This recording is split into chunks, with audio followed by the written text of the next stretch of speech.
हरे कृष्णा। इस वीडियो में हम पहले अध्याय का 36वां 36 श्लोक संख्या से शुरू करेंगे।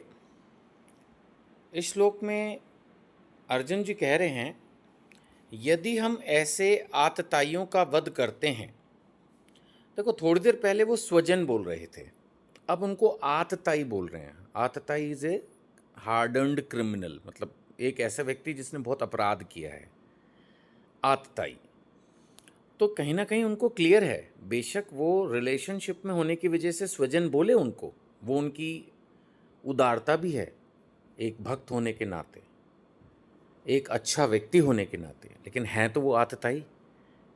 गलत हरकतें तो की ही थी दुर्योधन एंड कंपनी ने।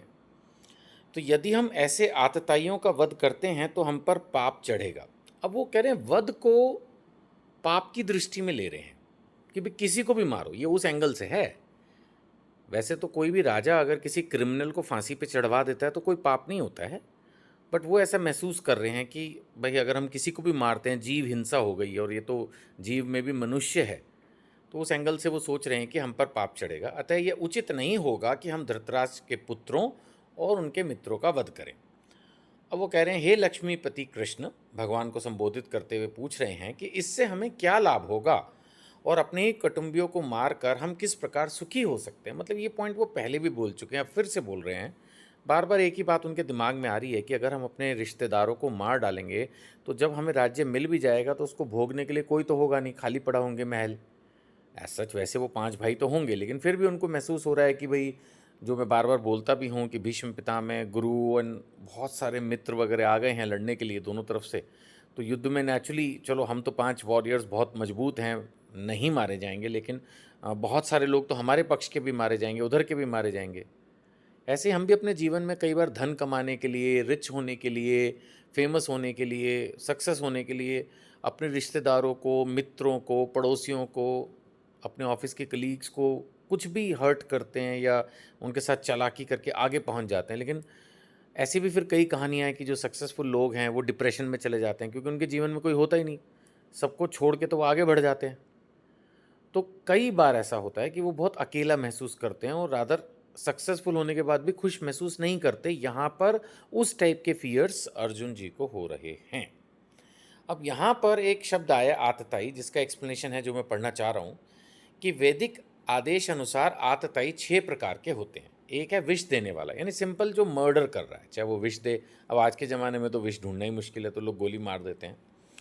या घर में अग्नि लगाने वाला, ये तो अभी भी हो सकता है कि कोई किसी के घर में ही आग लगा दे।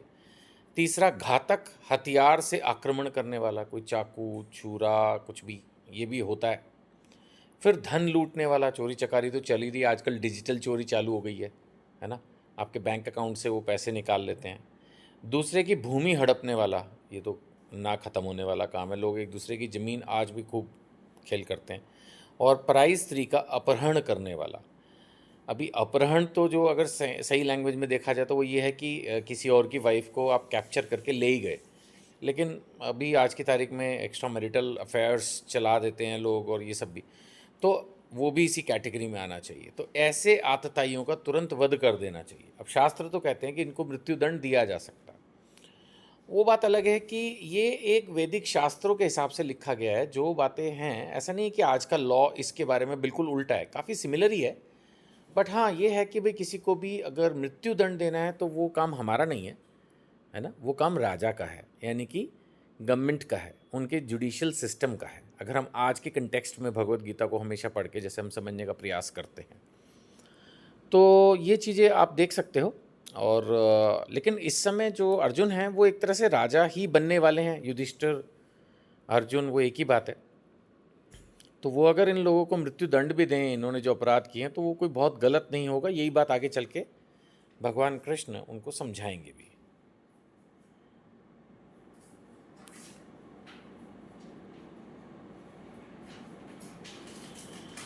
37 और 38 श्लोक में हम आगे बढ़ेंगे। अब अर्जुन कह रहे हैं, हे जनार्दन, यद्यपि लोभ से अभिभूत चित्त वाले, लोभ क्या होता है? लोभ होता है, जैसे आपने सुना होगा ना, ये बड़ा लोभी है। लोभी का क्या मतलब है? अगर मैंने कोई काम किया और मुझे उसमें 10,000 रुपये मिलने चाहिए और मैं 10,000 रुपये लेने की अभिलाषा रखता हूँ, तो मैं लोभी नहीं हूँ। लेकिन मैंने जितना काम किया या जितने को मैं डिज़र्व करता हूँ, अगर मैं उससे ज़्यादा की कामना करता हूँ, तो मैं लोभी हूँ, तो मैं लालची हूँ, है ना? यानी कि मैं जितना मेरे को मिलना चाहिए, जितने के लिए मैं काबिल हूँ, उससे ज़्यादा मैं चाह रहा हूँ। सो यद्यपि लोभ से अभिभूत, अभिभूत माने बिल्कुल एनग्रॉस्ड हैं ये लोग, उसमें डूबे हुए हैं चित्त वाले ये लोग, इनका जो हृदय है वो लोभ से डूबा हुआ है। अपने परिवार को मारने या मित्रों से द्रोह करने में कोई दोष नहीं देखते, वो भी तो उनको मारने आए हैं। अर्जुन यहाँ पर करुणा भी फील कर रहा है, उसकी बॉडी सिम्टम्स भी चेंज हो रहे हैं, उनको स्वजन भी कह रहा है, लेकिन वो लोग ऐसा कुछ नहीं सोच रहे होंगे। उन्होंने तो सोचा होगा ठीक है हम जाके सारे पांडवों को मार देंगे। तो वो बोल रहा है कि ये लोग लोभ से अभिभूत चित्त वाले लोग हैं और ये अपने परिवार और मित्रों को मारने में इनको कोई दोष नहीं दिख रहा। किंतु हम तो पढ़े लिखे हैं, जैसे होता है ना, कोई बड़ा होता है समझदार होता है, उसको बोलते हैं भाई तेरे को तो अकल थी। तो किंतु हम लोग जो परिवार के विनष्ट करने में अपराध देख सकते हैं, भाई हम तो समझदार हैं, हम तो भक्त हैं, हमने शास्त्रों का अध्ययन किया है, हमने गुरु द्रोण से शिक्षा ली है, आप हमारे पास हो, हम तो धर्म को अच्छे से समझते हैं, फिर हम इस वो अर्जुन धर्म का युद्ध करने वाला है, फिर भी उसको कहीं ना कहीं उसमें अधर्म का डाउट हो रहा है। और अपोजिट पार्टी को देखिए, वो अधर्म का युद्ध कर रहे हैं, फिर भी उनको लग रहा है ठीक है। यही होता है, उन लोगों की तामसी बुद्धि थी। यहाँ पर एक शुद्ध हृदय का भक्त है, इसलिए वो भगवान से अपनी क्वेश्चनिंग एक तरह से कर रहा है कि फिर हम इन पाप कर्मों में क्यों प्रवृत्त हों, ये क्वेश्चन है। इसके आंसर के लिए फिर हम आने वाले श्लोकों में जाएंगे।